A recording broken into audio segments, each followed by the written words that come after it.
কবিভিরিরিতম কল্মষাপহম শ্রবণমঙ্গলম শ্রীমদাততম ভুবি গৃণন্তি তে ভুরিদা জনা। কলিপাবন অবতার পরমেশ্বর ভগবান শ্রীকৃষ্ণ চৈতন্য মহাপ্রভুর অপার অনুকম্পায় শ্রী শ্রী শয়ন একাদশী ব্রত উপলক্ষে আয়োজিত অদ্যকার এই একাদশী মাহাত্ম্য ব্রত কথায় অংশগ্রহণকারী সমস্ত বৈষ্ণব মণ্ডলীর শ্রীচরণ কমলে জানাই অগণিত দণ্ডবৎ প্রণতি এবং গৌর প্রীতি ও শুভেচ্ছা। মহারাজ যুধিষ্ঠির বললেন, হে কৃষ্ণ, আষাঢ় মাসের শুক্লপক্ষের একাদশীর নাম কি? এর মহিমাই বা কি? তা আপনি আমাকে কৃপা করে বলুন। শ্রীকৃষ্ণ বললেন, ব্রহ্মা এই একাদশী সম্পর্কে দেবর্ষি নারদকে যা বলেছিলেন, আমি সেই আশ্চর্যজনক কথা আপনাকে বলছি। শ্রী ব্রহ্মা বললেন, হে নারদ, এই সংসারে একাদশীর মতো পবিত্র আর কোনো ব্রত নেই। সকল পাপ বিনাশের জন্য এই বিষ্ণুব্রত পালন করা একান্ত আবশ্যক। যে ব্যক্তি এই প্রকার পবিত্র পাপ নাশক এবং সকল অভীষ্ট প্রদাতা একাদশী ব্রত না করে তাকে নরকগামী হতে হয়। আষাঢ়ের শুক্লপক্ষের এই একাদশী শয়নী নামে বিখ্যাত। শ্রী ভগবান ঋষিকেশের জন্য এই ব্রত পালন করতে হয়। ঋষিকেশ কার নাম? ভগবানের নাম ঋষিকেশ। ঋষিকেশ শব্দের অর্থ কি? ঋষিকেশ, এটা নিয়ে আমরা বহুবার কথা বলেছি। ঋষিক শব্দের অর্থ হচ্ছে ইন্দ্রিয়। যিনি সমস্ত ইন্দ্রিয়ের অধীশ্বর বা প্রভু, ওনাকে বলা হয় ঋষিকেশ। এই নামটা গীতার মধ্যে রয়েছে। প্রত্যেকটা নামের অর্থসমূহ আমাদের ঠোঁটের অগ্রভাগে থাকতে হবে। ঋষিকেশ মানে যিনি সমস্ত ইন্দ্রিয়ের অধীশ্বর, যিনি সমস্ত ইন্দ্রিয়ের প্রভু, ওনাকে বলেন ঋষিকেশ। তো ভগবান শ্রীকৃষ্ণের একটা নাম হচ্ছে ঋষিকেশ। এই ঋষিকেশের সাথে অর্জুনের একটা নাম মিলে, দেখুন তো মিলে কিনা। গুরাকেশ। গুরাকেশ মানে যিনি নিদ্রাকে জয় করেছেন। একাদশী আর ভগবত গীতার মধ্যে দুটো নাম আছে। তারপর কি বলা হয়েছে, এই ব্রতের সম্বন্ধে এক মঙ্গলময় পৌরাণিক কাহিনী আছে, আমি এখন তা বলছি। বহু বছর পূর্বে সূর্য বংশে মানদাতা নামে একজন রাজর্ষি ছিলেন। বহু বছর পূর্বে কোন বংশে? আমাদের সনাতন ধর্ম অনুযায়ী কয়টি প্রধান বংশ? বংশ বংশ দুটো বংশ, একটা হচ্ছে চন্দ্র বংশ আর একটা হচ্ছে সূর্য বংশ। চন্দ্র বংশে কার জন্ম আর সূর্য বংশে কার জন্ম? স্পেশালিটি কি? চন্দ্র বংশে ভগবান শ্রীকৃষ্ণ এসেছেন আর সূর্য বংশে ভগবান রামচন্দ্র এসেছেন। হ্যাঁ, তো সেই সূর্য বংশের একজন রাজা ছিলেন, ওনার নাম হচ্ছে মানদাতা। আমরা একটা কথা কিন্তু অনেক সময় বলি, ঠিক আছে, মানদাতার আমল পাইছস, বলে না এরকম। তো মানদাতা আসলে একজন ব্যক্তির নাম, উনি একজন বিশিষ্ট রাজা ছিলেন। যেমন রামরাজ্য বলে, যখন কোনো রাজ্যে ধর্মের প্রতিষ্ঠার কথা বলা হয় তখন সেই রাজ্যকে রাম রাজ্য বলে সম্বোধন করা হয়। রাম রাজ্য একটা বাগধারা রয়েছে, দেখুন, যে রাজ্য সঠিকভাবে পরিচালিত হয় ধর্মীয়ভাবে সেই রাজ্যকে বলে রাম রাজ্য। তো মানদাতার আমল, তো মানদাতার আমলে তৎকালীন সময়েও প্রজা সকল কিভাবে থাকতেন? প্রজা সকল ওনারা খুব সুখে স্বাচ্ছন্দ্যে পৃথিবীতে বিরাজ করতেন। আর রাজর্ষি মানদাতা উনিও সাধু ব্যক্তি ছিলেন। এই রাজর্ষি মানদাতার আমলে প্রজা সকল এত সুখে স্বাচ্ছন্দ্যে থাকতেন, এই রাজর্ষি মানদাতা প্রজা সকলকে পুত্রবৎ লালন পালন করতেন। দেশের প্রজারা হচ্ছেন ভগবানের বা রাজার কাছে কি সন্তানের মতো। সারা পৃথিবীর সমস্ত প্রজাগণ মনুষ্য মাত্র নয়, প্রাণী মাত্রই ভগবানের সন্তান, এটা ভগবানের বেলায়।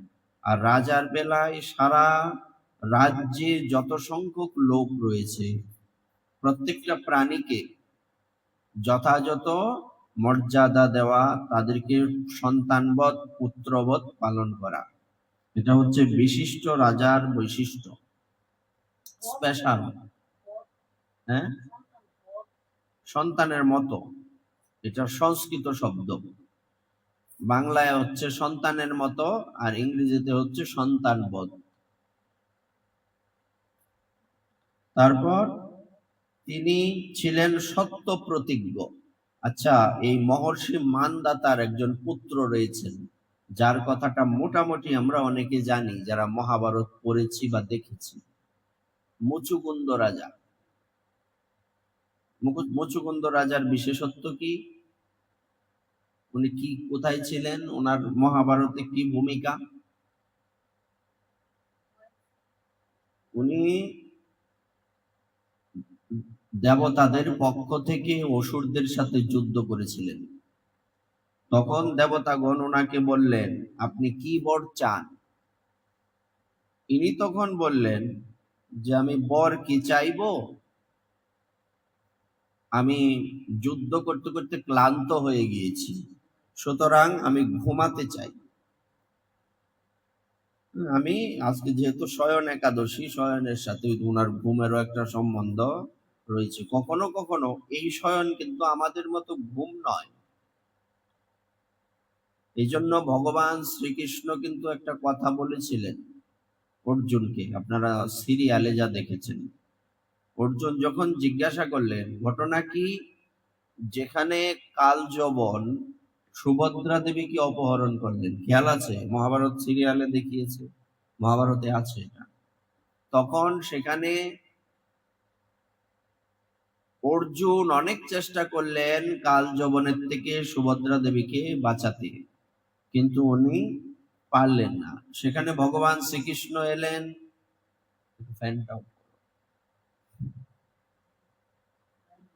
ভগবান শ্রীকৃষ্ণ এলেন, ইনি কি করলেন না, ইনি এসে অর্জুনের সাথে ভালো মন্দ জিজ্ঞাসা করছেন, অর্জুন তুমি কেমন আছো, পিসিমা কেমন আছেন, অমুক তমুক।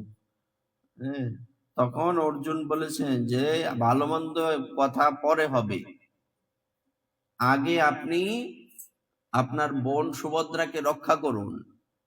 তখন ভগবান শ্রীকৃষ্ণ বলছেন এইসব নিয়ে এত চিন্তা কিসের? বলছে আরে চিন্তা কিসের মানে, এই যোদ্ধার সাথে আমি যুদ্ধ করে পারছি না।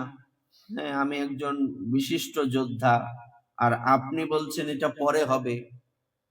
দরজা বন্ধ করো। এটা পরে হবে। ঘটনাটা কেমন না, কেমন হয় ঘটনাটা? আপনার বোন, এটা বিষয়টা কেমন না, আপনার বোন বিপদে আছে, আপনি কি কথা বলবেন? আমাকে জিজ্ঞাসা করছেন আমি কেমন আছি, পিসিমা কেমন আছে, অমুক তমুক, কতদিন পিসিমাকে দেখি না। বলছেন পিসিমাকে দেখবেন পরে। বলছে কতদিন ওনার চরণ স্পর্শ করি না। বলছে আগে বেঁচে থাকলে তারপরে চরণ স্পর্শ করবেন, আগে বাঁচুন। হ্যাঁ, তখন প্রসঙ্গক্রমে সেখানে কিন্তু ভগবান শ্রীকৃষ্ণ বলছেন যে তোমার অস্ত্র দ্বারা কিংবা আমার যে অস্ত্র সুদর্শন চক্র, তার দ্বারাও এই কাল যমনের মৃত্যু হবে না। তার মৃত্যু অন্য কোথাও লেখা আছে, ব্যবস্থাটা অন্যভাবে করতে হবে।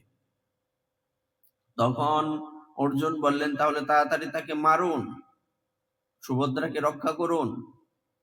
তখন উনি বলছেন যে একটাই ব্যবস্থা আছে। যে ব্যবস্থাটা কি না, ব্যবস্থাটা হচ্ছে পালাতে হবে। বলছে আপনি পালাবেন? যুদ্ধ থেকে পালানোটা কি উচিত? শাস্ত্র বলছেন কখনো কখনো যুদ্ধ থেকে পালিয়ে যাওয়াটাও এক প্রকার যুদ্ধের কৌশল। কেননা আপনি যখন পিছপা হয়ে যাবেন, তখন আপনার যে অপোজিশন সে ভাববে, রিল্যাক্স হয়ে যাবে, না এখন তো যুদ্ধ শেষ, সে আমার কাছে পরাজয় স্বীকার করে নিয়েছে। তো অকস্মাৎ কিংবা অন্য কোনো পরিকল্পনা নিয়ে হঠাৎ করে আপনি আক্রমণ করবেন, তাহলে দেখা যাবে যে আপনি এই কৌশলে জিতে গেছেন। কারণ একটা জিনিস সবসময় মাথায় রাখতে হবে, অপোজিশনকে কখনো ক্ষুদ্র ভাবা চলবে না। যিনি আপনার প্রতিদ্বন্দ্বী তাকে কখনো ক্ষুদ্র ভাবতে পারবেন না। ক্ষুদ্র ভাবলেই আপনি হেরে যাবেন। কারণ আপনার যখন জিতে যাওয়ার কনফিডেন্স বেড়ে যাবে, তখন আপনার যুদ্ধ করার শক্তি কমে যাবে, আর তখন সে উল্টো আক্রমণ করবে। তো এই জন্য সবসময় এটা করতে হবে, নিজেকে দেখাতে হবে।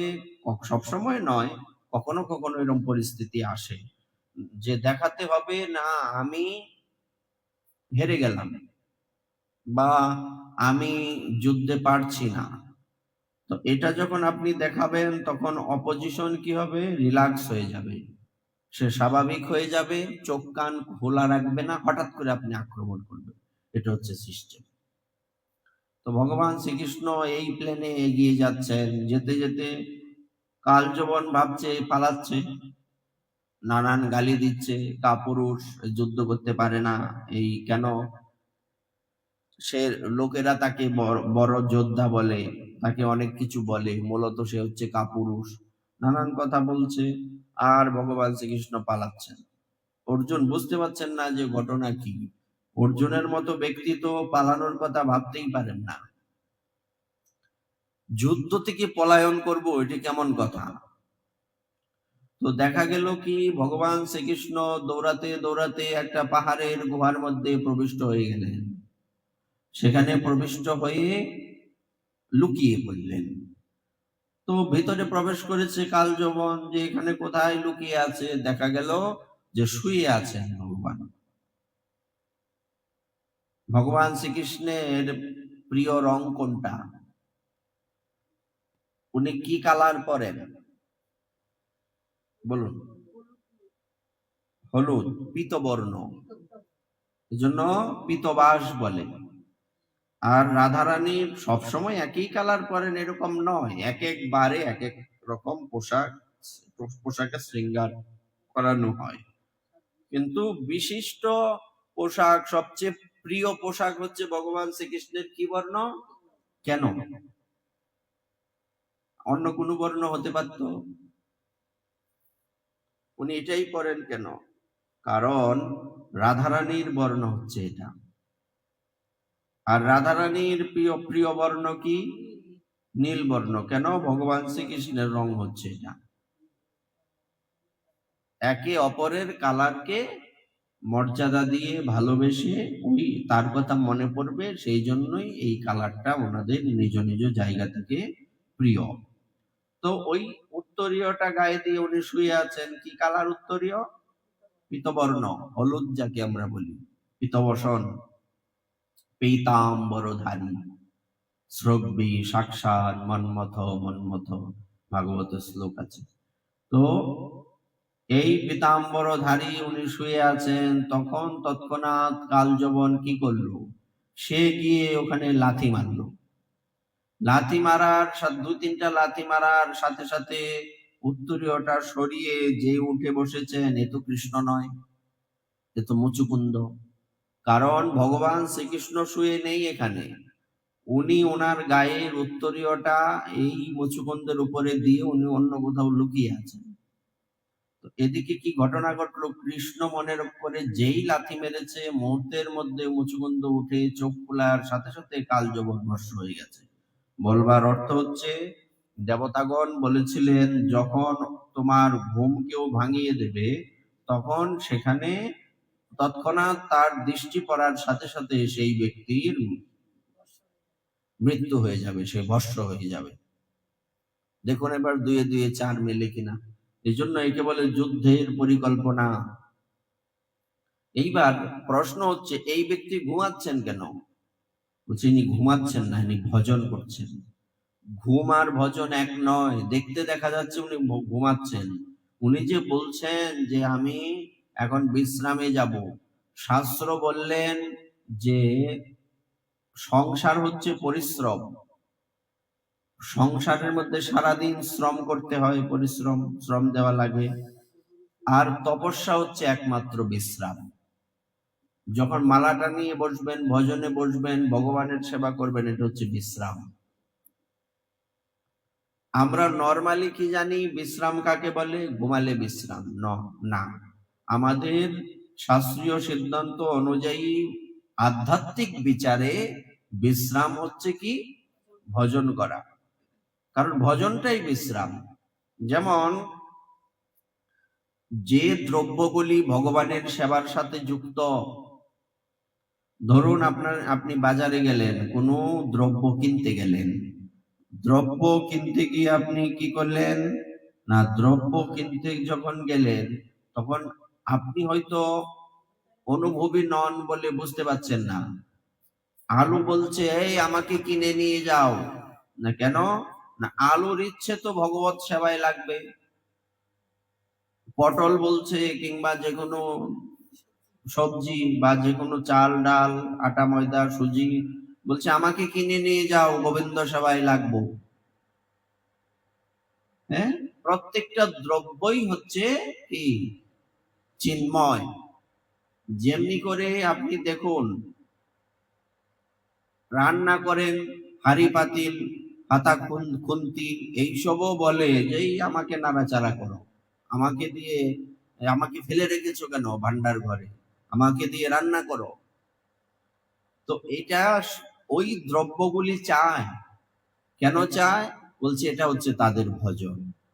তেমনি বলতে পারেন, এরা কি কথা বলতে পারে? বলছে ভগবানের সেবার সাথে যা যুক্ত তা সবই চিন্ময়। ভগবানের সেবার সাথে যা যুক্ত নয় তা হচ্ছে জড় মৃন্ময়। আর ভগবানের সেবার সাথে যা যুক্ত তা যতই জড় হোক, যতই ক্ষুদ্র হোক দেখতে চোখের দৃষ্টিতে, সেটা হচ্ছে চিন্ময়। এই জন্য বলা হয়ে থাকে, কি দেব পরশমণির তুলনা, লোহা ছোঁয়ালে হয়ে যায় সোনা। স্পর্শমণি লোহাতে লেগে গেলে সেটা স্বর্ণ হয়ে গেল। এটা লোহা পুরাতন লোহা নাকি স্টেনলেস স্টিল নাকি আসল বিষয়, এসব দেখার বিষয় নয়, ধর্তব্য নয়। ধর্তব্য হচ্ছে এটা যে না, আমি স্বর্ণ হলাম কিনা, আমি কি নারী পুরুষ না বালক না বৃদ্ধ নাকি শূদ্র ব্রাহ্মণ, এইসব বিচার্য নয়। আমি গোবিন্দ সেবায় লেগে আমি স্বর্ণ হলাম কিনা। লক্ষ্যটা কি না, লক্ষ্য হচ্ছে ভগবানের সেবার সাথে যুক্ত হওয়া। তপস্যা হচ্ছে বিশ্রাম, এইগুলি বিশ্রাম। আর এই যে আমরা যা সারাদিন করে বেড়াচ্ছি এসব হচ্ছে পরিশ্রম। আর পরিশ্রমে কি হয়? বলছে পরিশ্রম করতে করতে সর্বক্ষণ বিষয়ের মধ্যে থাকতে থাকতে আমাদের মন বিষয়ের দিকেই ধাবিত হয়। আমাদের মনে বিষয় ছাড়া অন্য কোনো কিছু কাজ করে না, আর গোবিন্দ তো আসেই না। এই জন্য আমাদের সবসময় লক্ষ্য রাখতে হবে যে আমি অন্য কোনো জাগতিক বিষয়ের মধ্যে প্রবিষ্ট হয়ে তার দিকে আকৃষ্ট হয়ে কাজ করে যাচ্ছি, পরিশ্রম করে যাচ্ছি, কিন্তু পাশাপাশি এটাকে আমার আমার কি করতে হবে, না এটাকে আমার পরিবর্তন করতে হবে। কিরকম, না আমি এমনি রান্না করি, এটা পরিশ্রম, কিন্তু আমি যখন ভগবানের জন্য রান্না করব সেটা কিন্তু পরিশ্রম নয়, সেটা হচ্ছে বিশ্রাম, সেটা হচ্ছে ভগবত কৃপা। ওই সেই আপনার সেই পরিশ্রমটাও চিন্ময়, আপনার এটা সার্থক হয়ে গেল। আর আপনি যখন এই জড়জাগতিক শুধু রান্না করছেন নিজের খাবার জন্য, ইন্দ্রিয় তৃপ্তির জন্য, কৃষ্ণেন্দ্রিয় প্রীতিবাঞ্ছা তারে বলে প্রেম, বলছে আত্মেন্দ্রিয় প্রতিবাঞ্ছা তারে বলে কাম, কৃষ্ণেন্দ্রিয় প্রতিবাঞ্ছা ধরে প্রেম নাম। কৃষ্ণের জন্য আপনি যা করবেন তা হচ্ছে প্রেম, আর আপনি নিজের জন্য ব্যক্তিগত স্বার্থে যা করবেন তা হচ্ছে কাম। এজন্য আপনি যখন নিজের জন্য রান্না করবেন ইন্দ্রিয় তৃপ্তির জন্য, সেটা কাম হয়ে গেল। আর যখন আপনি গোবিন্দের জন্য রান্না করবেন তখন সেটা প্রেম হয়ে গেল, সেটা ভজন হয়ে গেল, সেটা বিশ্রাম হয়ে গেল। এটা আপনার সফলতা এনে দিল, বিফলতা নয়। তো পরিশ্রম যখন আমরা অনর্থক করি, গোবিন্দের সাথে যা যুক্ত নয়, এটা এটা আমার কি হয়ে গেল, আমার এই সময়টা ব্যর্থ হয়ে গেল, নষ্ট হয়ে গেল, কোনো কাজে এলো না। তাই আমাদের এটা লক্ষ্য রেখে চলতে হবে।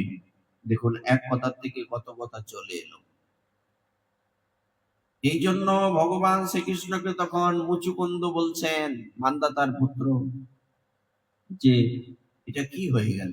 ভগবান তখন বেরিয়ে এলেন, যে আমি হঠাৎ ঘুম থেকে উঠে আমি চোখ খুললাম, দেখলাম এ বর্ষ হয়ে গেল, আমি একে চিনিও না, এটা তো দুঃখের বিষয়, আমার তো ইচ্ছে ছিল না। ভগবান শ্রীকৃষ্ণ বলছেন, সরাসরি তো কথা বলেন না, বাঁকা লোক, বাঁকা চলে, বাঁকা তাকায়, কথাও বাঁকা বলে। বলছে শুনুন, আপনার এই এখানে শয়ন করে থাকাটাও তো এই জন্যই মনে হয়। আপনি ভাবতে পারেন যে কে জানে যে আপনি এখানে শয়নে আছেন বা তপস্যায় আছেন, সেটা একে মারার জন্যই, পূর্ব পরিকল্পিত তো এই বিষয়গুলি। এই জন্য বলা হয়ে থাকে এই পৃথিবীতে যা কিছুই ঘটুক না কেন সব পূর্ব পরিকল্পিত, এটা ভালো হোক কিংবা মন্দ হোক। তো আমাদের লক্ষ্য থাকবে এই জগতের কি ভালো হলো কি মন্দ হলো তা দেখার বিষয় নয়, ধর্তব্য নয়। দেখার বিষয় হচ্ছে যে আমি যেন তেন প্রকারেণ যে কোনো অবস্থায়, যে কোনো পরিবেশে, যে কোনো পরিস্থিতিতে ভগবানের সাথে যুক্ত থাকতে পারছি কি না, এটা হচ্ছে টার্গেট। আমার লক্ষ্য কি, জয় রাধে, আমার লক্ষ্য হচ্ছে ভগবানের সাথে যুক্ত থাকা। আর মায়ার লক্ষ্য হচ্ছে আমাকে ভগবানের থেকে বিযুক্ত করা। তো আমি এইবার কি করব, না মায়ার সাথে তো আমি যুদ্ধ করতে পারবো না, মায়ার সাথে যুদ্ধ ভগবান করবেন। তো আমি কি করব, বলছে আমি কেবল ভগবানের সাথে যুক্ত থাকব। তুমি রক্ষা করো, আমি তোমার চরণের আশ্রয়ে আছি, তারপরে মায়া আপনার আমার উপর কোনো প্রভাব বিস্তার করতে পারবে না। এই জন্য বলছে কৃষ্ণ সূর্য সম, মায়া হয় অন্ধকার, যাহা কৃষ্ণ তাহা নাহি মায়ার অধিকার। কৃষ্ণ কিসের সম, আর মায়া অন্ধকার। কৃষ্ণ সূর্য আর মায়া হচ্ছে অন্ধকার। সূর্য দিয়ে প্রকটিত হলে অন্ধকার তো বাপ বাপ করে পালায়।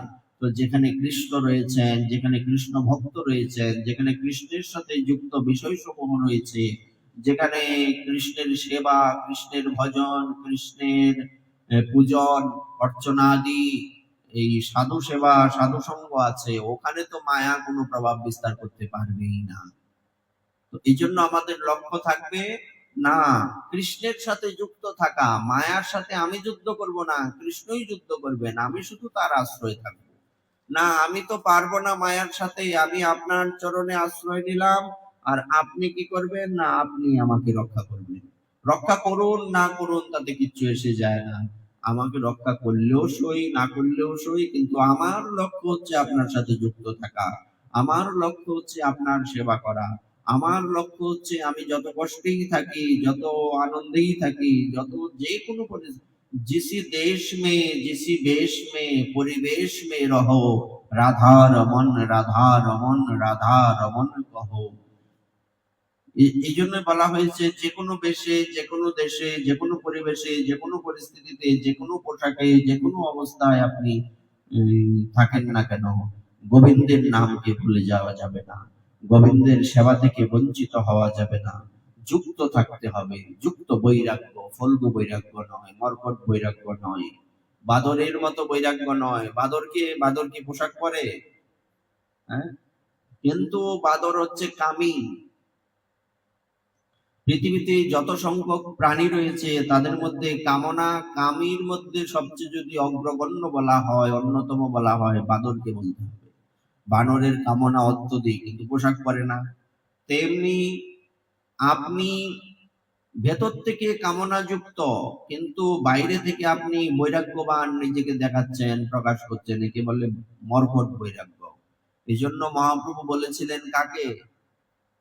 রঘুনাথ দাস গোস্বামী বাদকে, রঘুনাথ, মর্কট বৈরাগ্য না করহ লোক দেখাইয়া, যথাযোগ্য বিষয় ভুঞ্জ অনাসক্ত হইয়া, অন্তরে বৈরাগ্য কর, বাহ্যে লোক ব্যবহার, অবশ্য কৃষ্ণ তোমায় করিবেন উদ্ধার। অন্তরে বৈরাগ্য করো, বাহ্যে লোকেদের সাথে মিশো, সমস্যা নেই, কিন্তু ততটুকু মিশো। মিশো বলতে এটা বলা হয়নি যে আপনি ভজনও করবেন, বিষয়ের সাথেও মিশবেন, যে ভজন করবে না তার সাথে একদম অঙ্গাঅঙ্গি মাখামাখি করবেন, তাহলে আপনার ভজন হবে না। নর্মাল বিহেভ, নর্মাল সবার সাথে একটু হালকা পাতলা মিশতে হবে।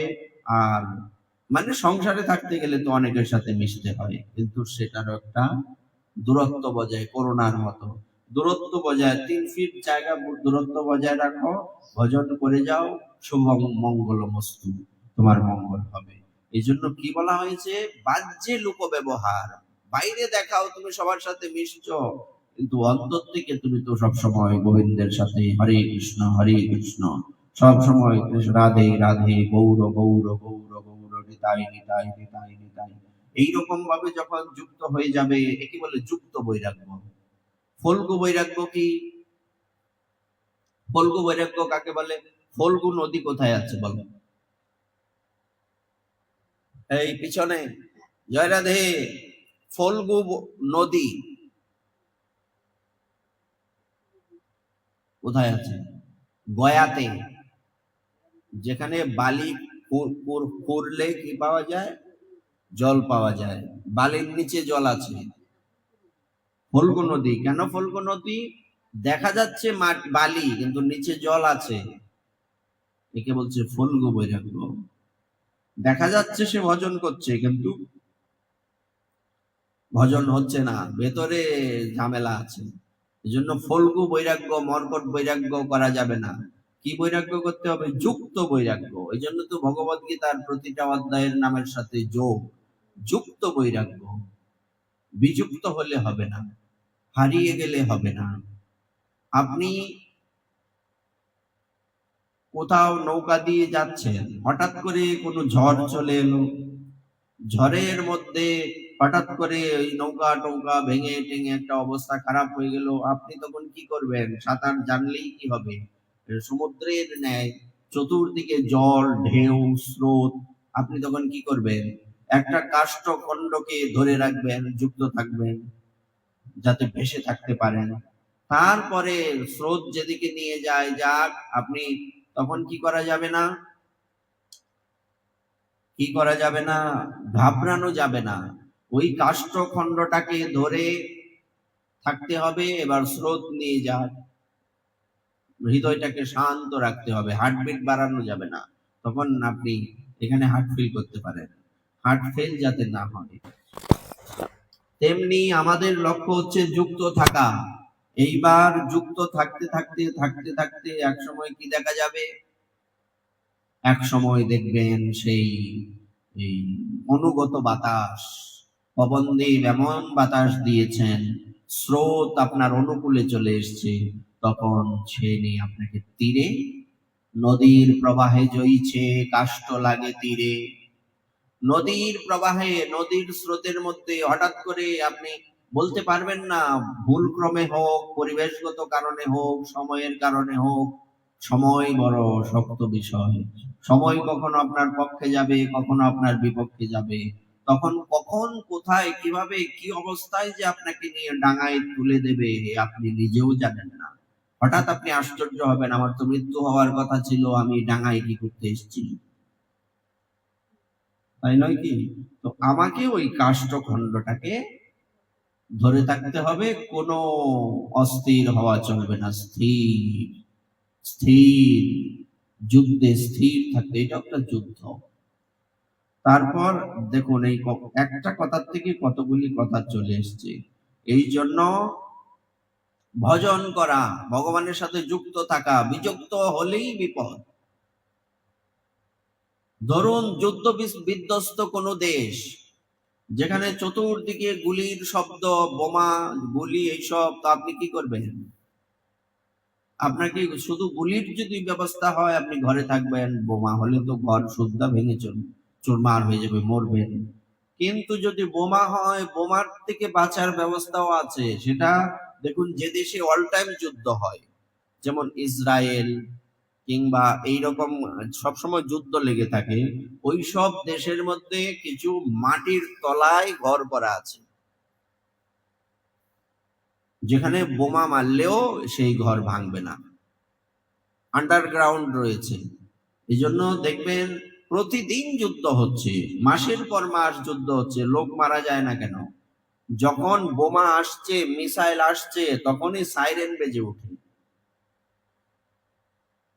যদি দুর্যোগপূর্ণ দিন হয়, দেখেন না, যে এরিয়াতে, যে দেশের, যে এলাকার মধ্যে নদী রয়েছে, হাওর রয়েছে, ওখানে যখন কোনো বাতাস হয়, বিপদসংকেত শব্দ হয় একটা, এই সাইরেন বেজে ওঠার সাথে সাথে লোক সব চলে যায় আন্ডারগ্রাউন্ডে। তখন বোমা তো পড়ে, বাড়িঘর ভাঙে, অনেক ক্ষতি হয়, কিন্তু মানুষ তেমন মারা যায় না, যদি ভুল ক্রমে মারা যায়। এই জন্য দেখবেন ইসরায়েলে হাজারো হাজারো শত শত মিসাইল মারছে, কিংবা ওই যে কি গাজাতে তো অবস্থা খারাপ হয়ে গেছে, ওখানে তেমন ওইসব নেই। কিন্তু কি দেখা যাচ্ছে, মিসাইল মারার পরেও ওখানে লোক সংখ্যা তেমন মারা যায় না, ক্ষতি হয়, ইনফ্রাস্ট্রাকচারের ক্ষতি হয়, ওখানে বাড়িঘর, ওই অফিস আদালত ভাঙে, কিন্তু মানুষ তেমন মারা যায় না। কেন? তারা আন্ডারগ্রাউন্ডে চলে যায়। তো আমরা কোথায় যাব? তখন যেমনি করে ওই আন্ডারগ্রাউন্ডে যেতে হয় বোমার জন্য, কিংবা গুলি হলে ঘরের মধ্যে বসে থাকতে হবে, দরজা জানালা বন্ধ করে, গুলি যাতে ভেতরে ঢুকতে না পারে, তেমনি আমাদেরকে সাধুদের আশ্রয়ে থাকতে হবে। তাহলে মায়ার বোমা, মায়ার সেই গুলি আমাদেরকে স্পর্শ করতে পারবে না। এর নাম আশ্রয়। আশ্রয় লইয়া ভজে তারে কৃষ্ণ নাহিতে যে, আর সব মরে অকারণ। এই হচ্ছে ভজন, এই হচ্ছে বিশ্রাম, আর কিছু নয়। এই জন্য বলা হয়ে থাকে, ভগবানও বিশ্রাম করেন কোথায়? ভক্তের হৃদয়ে। তো বিশ্রাম এমন একটা বিষয় যা বোঝা যায় না, সবাই বুঝতে পারে না। এই জন্য সদা সর্বদা বলা হয়ে থাকে, তপস্যা হচ্ছে একমাত্র বিশ্রাম, আর সংসার হচ্ছে পরিশ্রম। তা আমরা মোটামুটি বুঝে গেছি যে কি পরিশ্রম, কি বিশ্রাম। অর্থাৎ এক কথায় যদি বলা হয়, ভগবানের সাথে যুক্ত থাকা মানেই সেটা তপস্যা। বাইরে থেকে দেখতে গেলে দেখা যাচ্ছে এটা কি পরিশ্রম, সারাদিন রান্না করা, বাসন মাজা, এই ঝাড়ু দেওয়া, ভগবানের শৃঙ্গার করা, অর্চন করা, গুরুদেবের সেবা করা, এগুলি কি পরিশ্রম নয়? কিন্তু পরিশ্রম, পরিশ্রম হলে কি হবে? এটা আপনার জন্য তপস্যা, এটা বিশ্রাম। কিন্তু আপনি এই সবই করছেন, রান্না করছেন, সংসারে সবই কাজ করছেন, ঘাম পড়ছে, মাথার ঘাম পায়ে পড়ছে, কিন্তু ভগবানের সাথে যুক্ত নয়। আপনি রান্না করছেন নিজের ইন্দ্রিয় তৃপ্তির জন্য, আমিষ আদি রান্না করছেন, বিষয়ের জিনিস রান্না করছেন, বিষয়ের সাথে যুক্ত আছেন, তার মানে সেটা কি? সেটা পরিশ্রম। এটাকে বলে পণ্ডশ্রম। এই শব্দটা আমরা অনেকেই জানি। পণ্ডশ্রম মানে এর ব্যর্থ চেষ্টা। আমি পরিশ্রম করলাম ঠিকই, এই পরিশ্রমটা আমার জন্য যথার্থ হলো না, এর কোনো ফল নেই, জিরো। যে একই কাজ করবেন সেটা ভগবানের জন্য, সেটা তখন কি হয়ে গেল? সেটা পণ্ডশ্রম নয়, সেটা আপনার তপস্যা হয়ে গেল। আচ্ছা, যাক, যা বলছিলাম, সেই মহর্ষি মান্দাতা মুচুকুন্দের পিতা, ইনি ছিলেন সত্য প্রতিজ্ঞ। সত্য প্রতিজ্ঞ মানে কি? সত্য প্রতিজ্ঞ, যিনি প্রতিজ্ঞা করে সেই প্রতিজ্ঞাকে ভঙ্গ করেন না, প্রতিজ্ঞাকে রক্ষা করেন, তাকে বলে সত্য প্রতিজ্ঞ। বিষয়টা আমাদের রাধে রাধে লক্ষ্য রাখতে হবে যে প্রতিজ্ঞা যখন আমি করব, প্রতিজ্ঞা মানে এই নয় আমি তোমাকে এটা দেব, প্রতিজ্ঞা করলাম এটা দাও, এইটা এর মধ্যে সীমাবদ্ধ নয়। সংকল্প না, কি সংকল্প? না, আমি সংকল্প করলাম আজকে দিবা রাত্রি 24 ঘন্টায় আমি ভাগবত নিয়ে বসে থাকবো, ওই 24 ঘন্টায় ভাগবত পড়বো, ঘুমাবো না, এই আসন ছেড়ে উঠবো না, এটা সংকল্প। এক একজনের ভজন এক এক রকম হয়। না, কেউ বলে যে না, আমি একটানা সারাদিন হোক, সারা রাত্র হোক, 2 ঘন্টা হোক, 1 ঘন্টা হোক, যতক্ষণই হোক আমি আসনে বসে জপ করব, কোনো কথা বলবো না, এটা আমার সংকল্প। তো সংকল্প, সংকল্প করে যিনি সংকল্পকে রক্ষা করেন, ইনাকে বলা হয় সত্য প্রতিজ্ঞ। আচ্ছা, একজন রাজার প্রতিজ্ঞা কি হয়? এক কথায় যদি বলি, একজন রাজার প্রতিজ্ঞা হচ্ছে প্রজাদের রক্ষা করা। মদ্দা কথা, এক কথায় শোনো, প্রজাদের রক্ষা করা, সত্য প্রতিজ্ঞ। তারপর, এবং প্রতাপশালী চক্রবর্তী রাজা। প্রতাপশালী মানে খুব শক্তিশালী ছিলেন, শারীরিক দিক থেকে, মানসিক দিক থেকে, ভজনের দিক থেকে পাওয়ারফুল ব্যক্তি, যুধিষ্ঠির মহারাজের মতো। এবং চক্রবর্তী সম্রাট, ইনি ছিলেন সারা পৃথিবীর রাজা, একচ্ছত্র রাজা। প্রজাদেরকে তিনি নিজের সন্তানের মতো প্রতিপালন করতেন, এটা হচ্ছে প্রজাবৎসল রাজার বিশেষত্ব। প্রজাদেরকে তিনি নিজের সন্তানের মতো প্রতিপালন করতেন। সেই রাজ্যে কোন রকম দুঃখ, রোগ ব্যাধি, দুর্ভিক্ষ, আতঙ্ক, খাদ্যাভাব অথবা কোনো অন্যায় আচরণ ছিল না।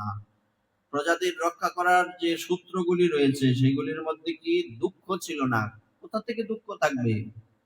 প্রজাদের উপর অন্যায় করছে না রাজা, আইনের সুশাসন প্রতিষ্ঠিত, আমাদের বাংলাদেশের মতো তো নয়, দিন নাই রাত্রি নাই সব লুটপাট করে নিয়ে চলে যাবে, এইসব তো আইনের সুশাসন নেই বলে এই অবস্থা।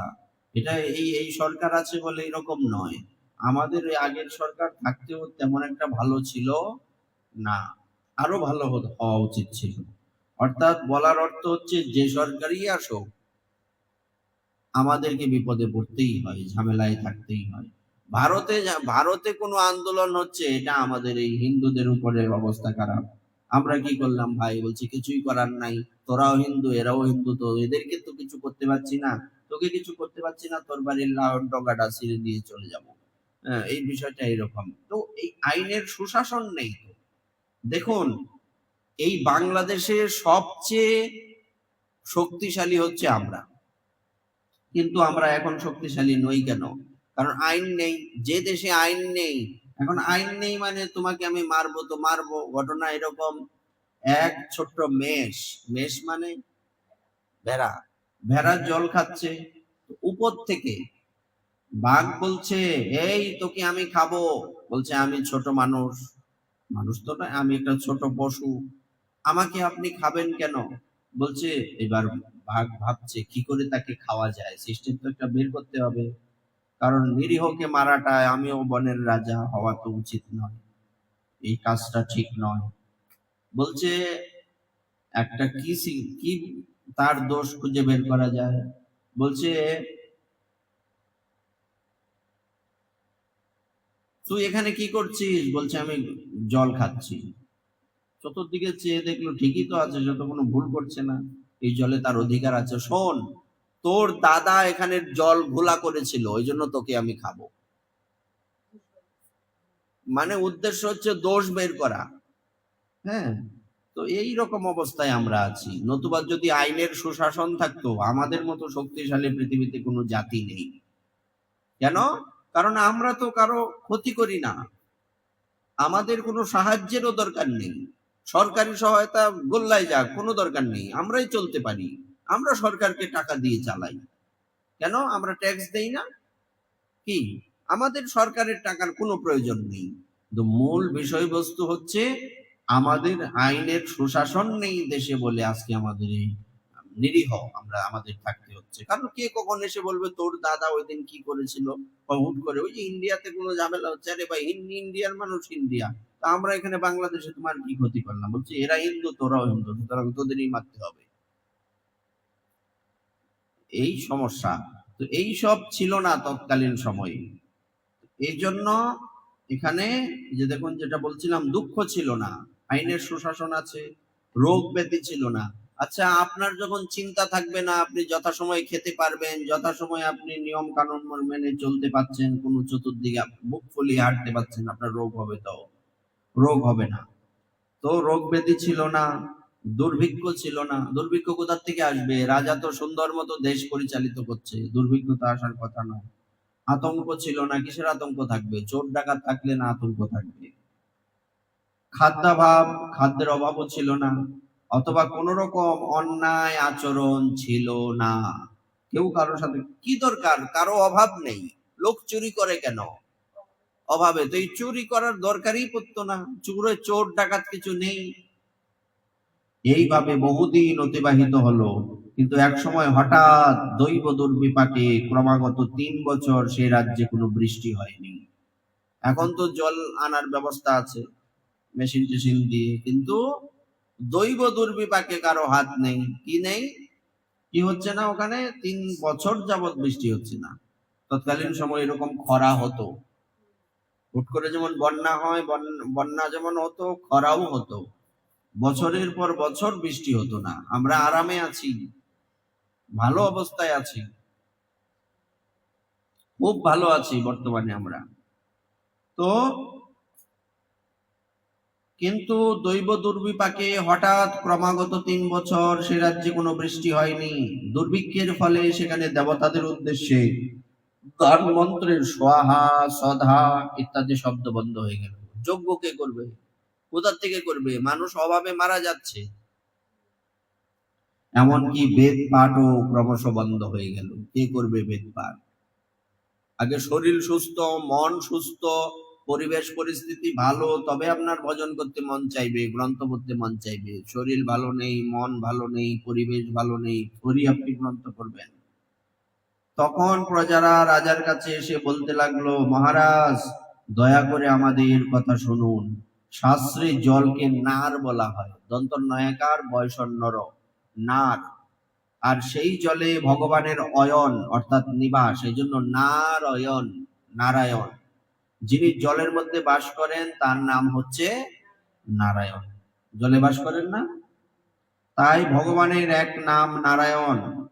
মেঘ রূপে ভগবান বিষ্ণু সর্বত্র বাড়ি বর্ষণ করেন। সেই বৃষ্টি থেকে অন্ন এবং অন্ন থেকে অন্ন খেয়ে প্রজাগণ জীবন ধারণ করেন। সিস্টেমটা তো এরকমই।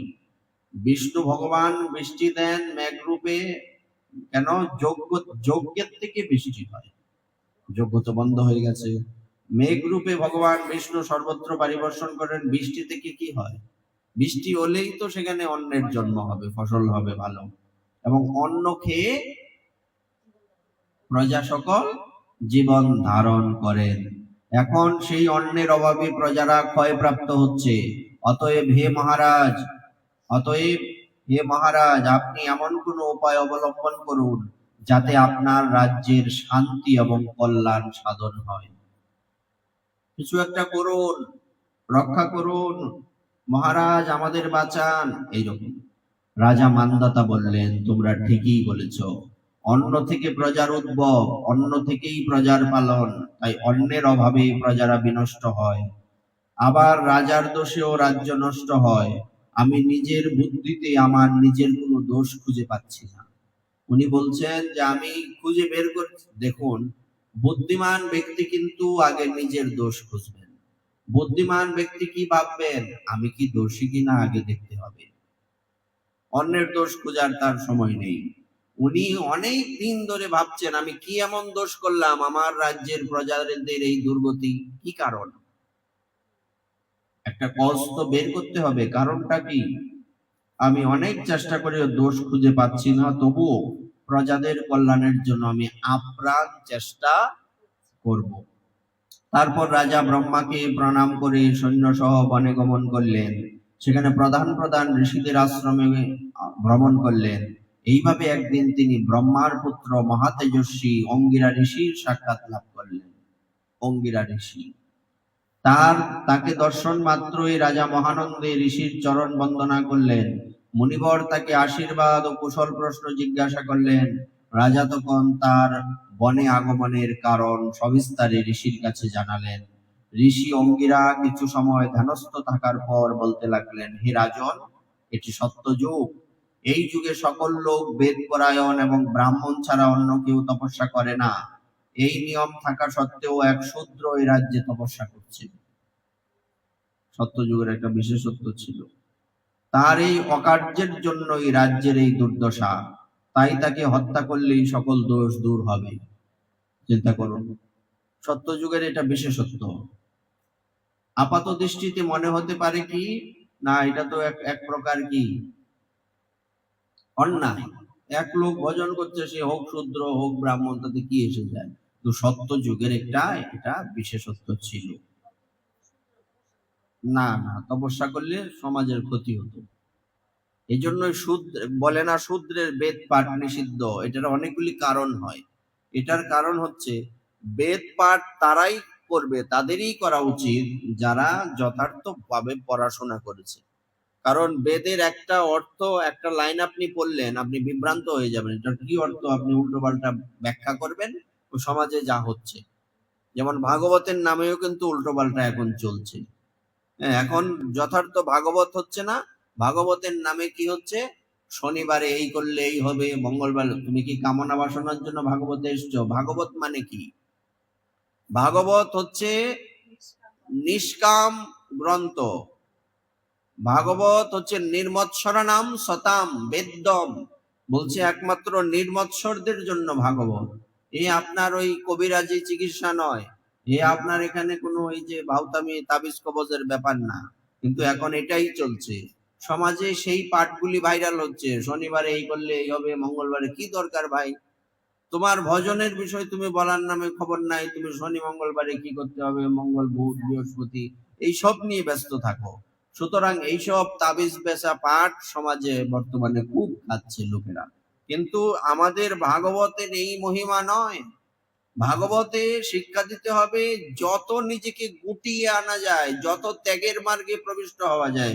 কোথায় পাবেন আপনি ভাগবত? আপনি ভাগবতের কথা বলতে গেলেই লোকেরা যারা ভাগবত বুঝে না, এসব কি সব বলে বেড়াচ্ছে। একটু হাসির কথা বলে না, একটু কান্নার কথা বলে না, না একটু কি বলে, একটু কোন দিন কি করতে হবে কি করতে হবে না এইসব বলে না। আরে ভাই, এইসবের জন্য ভাগবত নয়। এইসবের জন্য তুমি কবিরাজের কাছে যাও। এইসবের জন্য তুমি তোমার চেষ্টা করো। ভাগবত হচ্ছে ভগবানের ভজনের কথা বলার জন্য। চতুর্দিকে খুঁজে দেখুন তো, ভাইরাল পাঠগুলির মধ্যে আমাদের বিল্লমঙ্গল দাদাজি যে কথাগুলি বলেন, উনি যথার্থ ভাগবত বলার প্রয়াসী। কিন্তু অনেকেই, নাম বলছি না আমি, বহু লোকেরা এসব তাবিজ বেচা পাঠ নিয়ে ব্যস্ত, সব ভেলকি আর ভাওতা নিয়ে ব্যস্ত। কেউ পায়ে আলতা লাগিয়ে চলছে, হ্যাঁ, কেউ ত্রিশূল নিয়ে ঘুরে বেড়াচ্ছে, জটা ফটা নিয়ে। কেউ আবার গুরুদেবের নাম বিক্রি করে খাচ্ছে, কেউ গুরুদেবের আদেশ নেই দীক্ষা দিয়ে বেড়াচ্ছে। এই সব যে উল্টো পাল্টা চলছে, এগুলির থেকে আমাদের দূরে বিরত থাকতে হবে। ভাগবত ভাগবতেই, এখানে কোনো অন্য কথা চলবেই না। আপনি ভাগবত বলবেন, আপনি নিজে হাতের মধ্যে 4-5টা আংটি নিয়ে ঘুরে বেড়াচ্ছেন, আপনি কি নিষ্কিঞ্চন কথা বলবেন? হ্যাঁ, 4টে-5টে আংটি নিয়ে ঘুরে বেড়াচ্ছেন আপনি। এজন্য ভাগবত সবার জন্য নয়। গীতা পাঠ করো, গীতা সকলের জন্য, ভাগবত সকলের জন্য নয়। কেন? কিচ্ছু বুঝতে পারবেন না আপনি ভাগবতে প্রবেশ করার আগে আপনাকে নিষ্কাম হতে হবে। এই জন্য তো গীতার মধ্যে প্রথমে শিক্ষা দেওয়া হয়েছে নিষ্কাম কর্ম করো। কি বলবেন? এইসব এই উল্টোপাল্টা কাজের জন্য লোকেরা নানা রকম কথা আমাদেরও শোনায়, এই অমুক জন এই করেছে, তমুক জন এই করেছে, তো আপনারা তো এই একই লাইনের, আপনারা কখন কি কি কি দেখে আপনাদের বিশ্বাস করবে? তারপর সব মাসের মহিমা আমাদের কাছে আছে। হ্যাঁ, মহাদেবের পূজা আমরা প্রতিদিনই করি, শ্রাবণ মাসের কোনো বিশেষত্ব আমাদের নাই। যদিও প্রতি সোমবারে বিশেষ পুজো করা হয়, করেন, কোনো সমস্যা নাই, কিন্তু আমরা তো প্রতিদিনই মহাদেবের পূজা করি, প্রতিদিনই মহাদেবকে জল দান করি, কোনো সমস্যা নাই। শুধু এই কয়দিনের জন্য আপনি ভগবানের পুজো কেন করবেন? এটা তো সুবিধাবাদীদের কাজ। কেন না এই সময়, আচ্ছা কি জন্য করেন? শ্রাবণ মাসে প্রতি সোমবারে মহাদেবের পুজো করতে হয়, কেন করেন? করলে লাভ কি? হ্যাঁ, কেন করেন এও তো জানেন না। ভক্তি পাওয়ার জন্য শ্রাবণ মাস কেন? সারা বছর করবেন আপনি, সারা বছর মহাদেবকে জল দান করুন। শ্রাবণ মাসের জন্য আমরা মহাদেবের পুজো করব না। দামোদর মাসে আমাদের জন্য কৃষ্ণ নন, ভগবানের পুজো সারা বছর। বাকি 11 মাস কি ভগবান না খায় মরত? বাকি 11 মাস কি ভগবান ওই সব ওই দুর্ভিক্ষে পীড়িত লোকের মতো এরকম কাঠির মতো চেহারা, সারা শরীরের মাংস টাংস কিছু নাই, একমাত্র হাড্ডি সার, এরকম হয়ে যায়? ভগবান ভূমি, এইটার সাথে এটার কোনো মিল নাই, যুক্তি ছাড়া কথা। তো এই জন্য আমাদের কি করতে হবে, যে আমাদের কোনো শ্রাবণ মাস নাই, সারা বছরে আমাদের শ্রাবণ মাস। তবে হ্যাঁ, শ্রাবণ মাসে বিশেষ সোমবার দিন বিশেষ পুজো করতে, এটা করেন, সমস্যা নেই, কিন্তু সারা বছরই করার চেষ্টা করবেন। তুলসীতে জল দান আমরা সারা বছরই করি, হয়তো ওই ইয়ে দেওয়া হয় না, দেওয়ার অপেক্ষা রাখে না সবসময়, কিন্তু মহাদেবের পুজো আমরা প্রতিদিনই জল দান করি, ভগবানের পুজো আমরা সারা বছরই করি। এই জন্য বৈষ্ণবের কোনো নির্দিষ্ট ভজনের মাস নাই, এটা সবসময় মাথায় রাখবেন। এটা নিয়ে কোনো মাথা ব্যথার কিছু নাই, আপনি করে যাবেন কর্ম। বৈষ্ণবের 11 মাস নয়, পুরো 12 মাসেই ভজনের মাস, এটা মাথায় রেখে চলতে হবে। আচ্ছা, এইবার কি হলো, সেখানে এক শূদ্র তপস্যা করছে, তাকে হত্যা করলে সমস্যা দূর হবে। রাজা বললেন, হে মুনিবর, তপস্যাকারী নিরপরাধ ব্যক্তিকে আমি কিভাবে বধ করবো? এটা কেমন কথা? এটা তো সম্ভব নয়। আমার পক্ষে সহজ সাধ্য অন্য কোনো উপায় থাকলে আপনি তা দয়া করে আমাকে বলুন, আমাকে বলুন যে সহজ কোনো কিছু আছে কিনা, আমি এটা করতে পারবো না। সে শূদ্র হোক ব্রাহ্মণ হোক, আমি তো তাকে বধ করতে পারবো না, করা উচিত নয়। তদুত্তরে মহর্ষি অঙ্গিরা বললেন, আপনি আষাঢ় মাসের শুক্ল পক্ষের শয়নী নামে প্রসিদ্ধ একাদশী ব্রত পালন করুন। এই ব্রতের প্রভাবে নিশ্চয়ই রাজ্যে বৃষ্টি হবে। এই একাদশী সর্বসিদ্ধিদাত্রী এবং সর্ব উপদ্রব নাশকারিণী। হে রাজন, প্রজা ও পরিবার বর্গ সহ আপনি এই ব্রত পালন করুন। মুনিবরের কথা শুনে রাজা নিজের প্রাসাদে ফিরে এলেন। আষাঢ় মাস উপস্থিত হলে রাজ্যের সকল প্রজা রাজার সাথে একাদশী ব্রতের অনুষ্ঠান করলেন। এই ব্রত প্রভাবে প্রচুর বৃষ্টিপাত হলো। কিছুকালের মধ্যেই অন্নের অভাব দূর হলো। ভগবান ঋষিকেশের কৃপায় প্রজাগণ সুখী হলো। এই কারণে সুখ ও মুক্তি প্রদানকারী এই উত্তম ব্রত পালন করা সকলেরই অবশ্য কর্তব্য। ভবিষ্যোত্তর পুরাণে যুধিষ্ঠির শ্রীকৃষ্ণ তথা ব্রহ্মা নারদ সংবাদ রূপে একাদশীর এই মাহাত্ম্য বর্ণিত হয়েছে। বলো, শয়নী একাদশী ব্রত কি? একাদশী ব্রত পালনকারী সমস্ত গৌর ভক্ত বৃন্দ কি? আজকের আনন্দ কি? হরিনাম সংকীর্তন কি? শ্রী গুরু নিতাই গৌর সীতানাথ প্রেমানন্দে হরি হরি বল। জয় জয় শ্রী রাধেশ।